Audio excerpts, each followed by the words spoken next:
அனைவருக்கும் வணக்கம். ஸோ நம்ம லைஃப்பில் எடுத்தோன்னே பார்த்தீங்கன்னா, எப்போ எடுத்துக்கிட்டாலும் சரி, தோல்வி எல்லாருக்குமே இருக்கிற விஷயம் தான். ஆனா, நம்ம தோத்து போறதுக்கான காரணம் என்னன்னு தெரியாதது தான் மிகப்பெரிய ஒரு முட்டாள்தனம்னு சொல்றது. நம்ம ஏன் தோத்து போறோம்? நம்ம ஏன் தோத்து போறோம்? அப்படிங்கிற கேள்வி நமக்குள்ள எப்பயுமே இருக்கணும். ஆனா, தோக்குறது நல்லதுன்னு சொல்றேன். எப்பயுமே தோத்து போறது எப்பயுமே நல்லது. ஆனா, ஏன் தோக்குறோங்கிற கேள்வி இல்லாம தோத்துக்கிட்டே இருக்கிறது மிகப்பெரிய ஒரு அது கெட்ட விஷயம் மாரி. ரைட்டா? அப்ப ஏன் தோத்து போறோம்? என்ன காரணத்தால தோத்து போறோம்? நம்ம இந்த உலகத்தில யாருக்கு இம்பார்ட்டன்ஸ் நெறையா குடுக்குறோம்னு யோசிக்கணும். அதான் ஃபர்ஸ்ட் விஷயம். இம்பார்ட்டன்ஸ் யாருக்கு அதிகமா குடுக்குறோம்? அப்படின்னு பார்த்தீங்கன்னா, இப்ப நீங்க உங்க வீட்ல திட்டுனதுக்கு வருத்தப்படாத நீங்க, இதே உங்க ஆஃபீஸ்ல ஒரு செகண்ட் லைட்டா உங்கள திட்டுனா போதும்.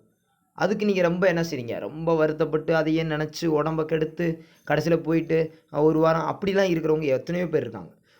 ஒரு கவுன்சிலிங்கிறது நம்ம மனசுக்குள்ளேயே 1000 விஷயம் இருக்கு. ஆனா நம்ம இன்னொருத்தர்ட்ட போய் கவுன்சிலிங் கேட்குறோம். நமக்குள்ளேயே இருக்கு. தீர்வு இருக்கும். நமக்கே தெரியும். இந்த பாதையில போனோம்னா, இப்படியே போய் சேர்ந்தோம்னா இந்த பாதை சரியில்லன்னு தெரியும். ஆனா இருந்தாலும் என்ன பண்றோம்? சரி போய் பார்ப்போம்னு ஏதோ ஒரு தவறான ஒரு குழப்பத்தில நீங்க என்ன பண்ணிர்றீங்க? ஒரு தவறான முடிவு எடுத்துர்றீங்க. இப்ப தேர்வு எழுதும் மாணவர்கள் நோக்கத்துல நான் சொல்றேன். இப்ப டிஎன்பிஎஸ்சி எக்ஸாம்ஸ் எழுதுறீங்க.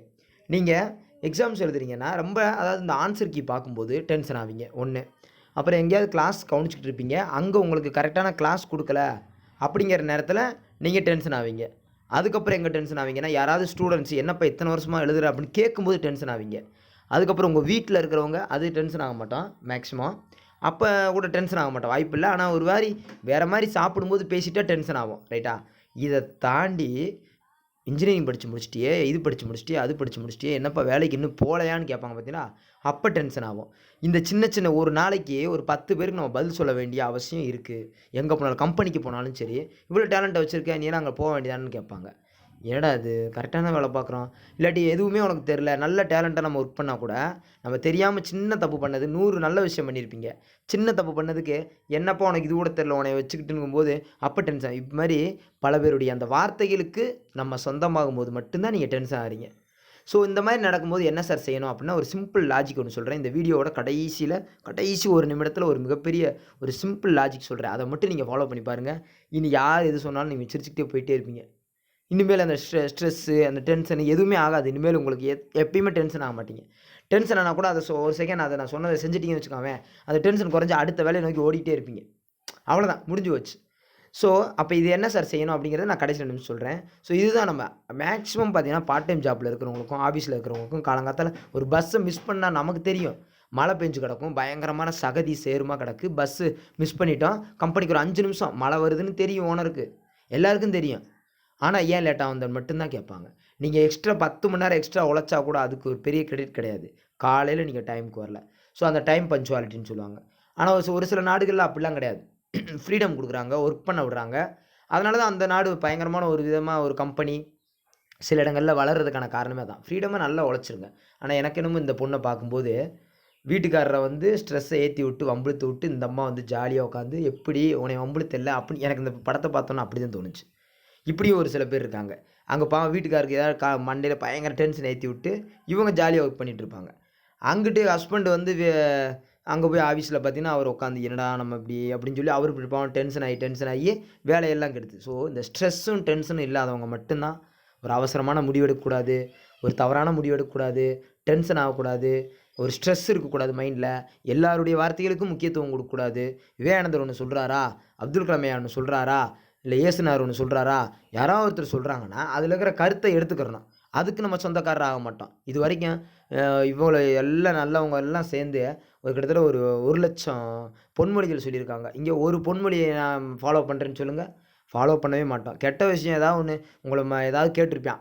என்ன கேட்டிருப்பான்? "ஏப்பா சோறு நீங்க நீங்க சோறு திங்கிறதுக்கு கூட நீங்க கஷ்டப்பட்டீங்க. இன்னைக்கு என்னமோ இவ்வளோ பேசுறீங்கன்றியான்." ஏன்டா என்னைய பார்த்து சோறு திங்கிறதுக்கு கஷ்டப்பட்டுன்னா, அந்த ஒரு வார்த்தைய நீங்க 10 வருஷமா நெனச்சுக்கிட்டு என்னைய இப்படி கேட்டியான், கேட்டியான். ஆனா அவங்கனால தான் ஜெயிக்க போறேங்கிறது உங்களுக்கு தெரியல. நீங்க என்னன்னா, அப்படியே ஆளுகள சம்பாரிச்சு வச்சுக்கோங்க. அவங்கனால மட்டும் தான் நீங்க ஜெயிப்பீங்க. அடுத்த ஸ்டெப் எடுப்பீங்க. அதர்வைஸ் நீங்க எந்த ஸ்டெப் எடுக்க மாட்டீங்க. ஃபேமிலிய பொறுத்தளவுக்கு வீட்ல உங்கள நெனச்சு உங்க அப்பா, அம்மாவும் சரி, எல்லாருமே வருத்தப்பட்டுட்டு தான் இருப்பாங்க. உங்களுக்கு ஒண்ணு தெரியல. நீங்க வெளிய போயிர்றீங்க. வீட்ட விட்டு வெளிய போயிர்றீங்க. உங்களுடைய சர்க்கிள் வேற. நீங்க ஃப்ரெண்ட்ஷிப்போட இருக்கீங்க. அது இருக்கீங்க. ஆனா, நீங்க என்ன வேலைக்கு போவீங்களோ, நீங்க கல்யாணம் பண்ற இடத்துல எப்படி வாழ்வீங்களோ, அப்படி இப்படின்னு உங்க பேரண்ட்ஸ பொறுத்தளவுக்கு எப்பயுமே ஸ்ட்ரெஸ்லயே இருப்பாங்க. பாவம் அவங்கலாம் அவங்க வந்து ஏன்டா பெத்தோம்னு நெனச்சு வச்சிறக்கூடாது. பெத்துப்புட்டு அதுக்கப்புறம் அவங்கள லைன்ல கொண்டு போக முடியல. அவங்கள எந்த விதத்திலயும் நம்மள வருத்தப்படவே வச்சிறக்கூடாது. அந்த விதத்துக்கு நம்ம ஏதாவது ஒரு விதத்தில நம்ம தயாராகணும். ஆனா நம்ம சூழ்நிலை நம்மளுடைய காலகட்டம் இந்த வேலை அப்படிங்கிற விஷயம் ரொம்ப குறைஞ்சிருச்சு. பணியிடங்கள் வந்து குறைஞ்சிருக்கு. வேலைவாய்ப்பு குறைஞ்சிருக்கிறனால தான் நம்ம அலைஞ்சிட்டு இருக்கோமே தவிர, வேலைவாய்ப்பு இருந்தா உழைக்க தயார் தான். இப்ப நான் இருக்கேன். இப்ப கவர்மெண்ட் ஜாப் இப்ப குடுங்க அப்படின்னா, நான் உழைக்க தயாரா தானே இருக்கேன்னு அர்த்தம். நான் தயாரா தான் இருக்கேன். ஆனா பணியிடங்கள் கம்மியா இருக்கிறனால மட்டும் தான் நம்மனால போ முடியல. அதுக்கு அந்த போட்டித் தேர்வு அந்த மாரி ஒண்ணு வச்சு இது பண்றாங்க. ஸோ, அதனால சிம்பிள் லாஜிக் எப்பயாவது உங்களுக்கு ரொம்ப டென்ஷன் ஆகும்போதும், ஏதாவது தேவையில்லாத விஷயம் சொல்லும்போது, உடனே போய் அந்த இடத்துல தேடி போய் குடுகுடுன்னு ஓடி போய் 1 டம்ளர் தண்ணிய குடிச்சிரணும். அந்த 1 டம்ளர் தண்ணி உங்கள வந்து அந்த மைண்டு உடனே அந்த மூளை எப்பவுமே டென்ஷன் ஆகும். பயங்கரமான ஒரு இதாகும்ல. அந்த நேரத்தில அந்த தண்ணி குடிக்கும்போது அந்த டென்ஷன வந்து கூல் பண்ணிரும்.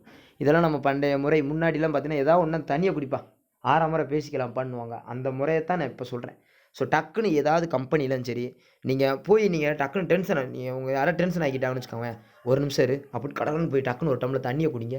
அந்த தண்ணிய குடிக்கிறத பார்த்தே பயந்து போயிருவாங்க. "என்னடா இவன் சரியான ஆளா? என்னடா தண்ணிய குடிக்கிறாப்புல? சண்ட கிண்ட போட்டுருவாப்புல, என்ன ஒரு வித்தியாசமான ஆக்டிவிட்டீஸ் பண்றாப்புலன்னு." உடனே போய் 1 டம்ளர் தண்ணிய குடிச்சிருங்க. எதையுமே நினைக்காதீங்க.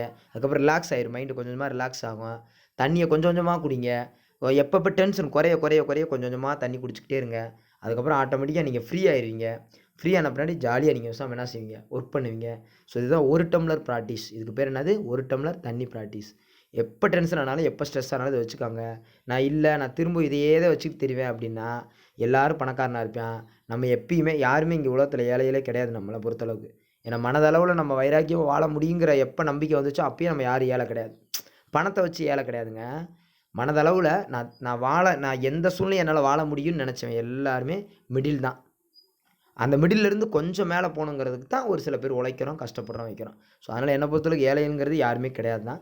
ஸோ, அதனால நீங்க வந்து கொஞ்சம் கஷ்டப்பட்டீங்க, உழைச்சீங்கன்னா நல்ல நிலைமைக்கு வந்துருவீங்க. இந்த ஸ்ட்ரெஸ்ஸு, இந்த அவன் சொன்னான், சொந்தக்காரன், பந்தக்காரன், சொந்தக்காரங்கலாம் சொல்றதெல்லாம் நீங்க கேட்கவே கூடாது. அதெல்லாம் தேவையில்லாத விஷயம். நல்ல விஷயம்னா கேட்டுக்கலாம். உங்களுக்கே தெரியும். நல்ல விஷயத்துக்கு வந்து நிக்கிறாரா, அவரு சொந்தக்காரர் கிடையாது. கெட்ட விஷயத்துக்கு வந்து நிக்கிறார் பார்த்தீங்களா, அவர் தான் முதல் சொந்தக்காரர். அதெல்லாம் ஞாபகம் வச்சுக்கோங்க நீங்க. ஏன்னா எப்பயுமே நல்லா இருக்கும்போது கை குடுக்குறதுக்கும், நம்ம நல்லா இல்லாதபோது கை குடுக்குறதுக்கும் வித்தியாசம் இருக்கு. So thank you to all. Thank you.